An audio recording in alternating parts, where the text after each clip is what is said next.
tenant une dynamique psychologique absolument redoutable, le fait qu'on désire ce que les autres désirent.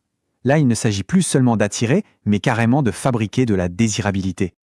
Alors, attention, voici un concept clé, le désir mimétique. L'idée, c'est que notre désir, c'est rarement une ligne droite entre nous et un objet. C'est un triangle. On voit quelqu'un d'autre désirer une chose, et c'est ce désir-là qui allume le nôtre. La valeur n'est donc pas dans l'objet lui-même, elle est sociale. En fait, on imite le désir des autres. Lou Andrea Salomé, elle, était une virtuose de cette stratégie. En se plaçant pile au centre d'un triangle avec deux grands philosophes, Nietzsche et Paul Rey, elle a fait monter les enchères. Chacun la voulait d'autant plus fort qu'il savait que l'autre la convoitait. Elle a littéralement transformé une amitié intellectuelle en une compétition féroce pour sa personne. Imaginez un trophée.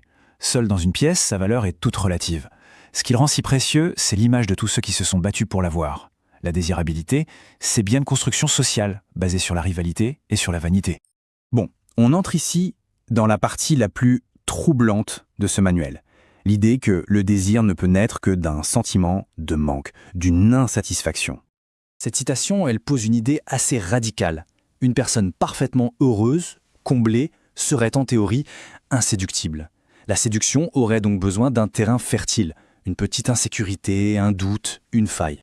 L'écrivain D.H. Lawrence était passé maître dans cet art assez sombre. Il commençait par nouer une amitié très spirituelle, très intense, et puis, d'un coup, il balançait des critiques personnelles d'une brutalité sans nom, en visant pile là où ça fait mal, sur les faiblesses et les insécurités de ses cibles. Ces critiques, elles n'étaient évidemment pas gratuites. Leur but, c'était de créer un trouble, une anxiété.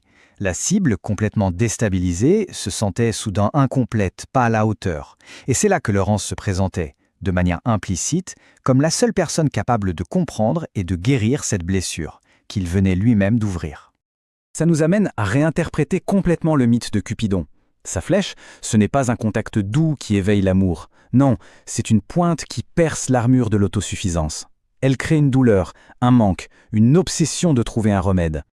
On arrive maintenant à l'outil ultime, le plus subtil et sans doute le plus redoutable de tous. C'est l'art de ne pas dire les choses, mais de les faire germer dans l'esprit de l'autre. L'insinuation, c'est vraiment l'arme suprême, parce qu'elle contourne toutes les défenses rationnelles. Comment ça marche?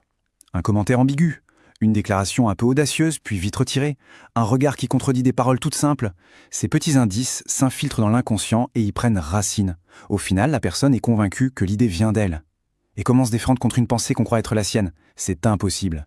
Et c'est là que cette analyse devient vraiment vertigineuse. Toutes ces stratégies, l'approche indirecte, le mystère, la triangulation, la création d'un besoin, eh bien, elles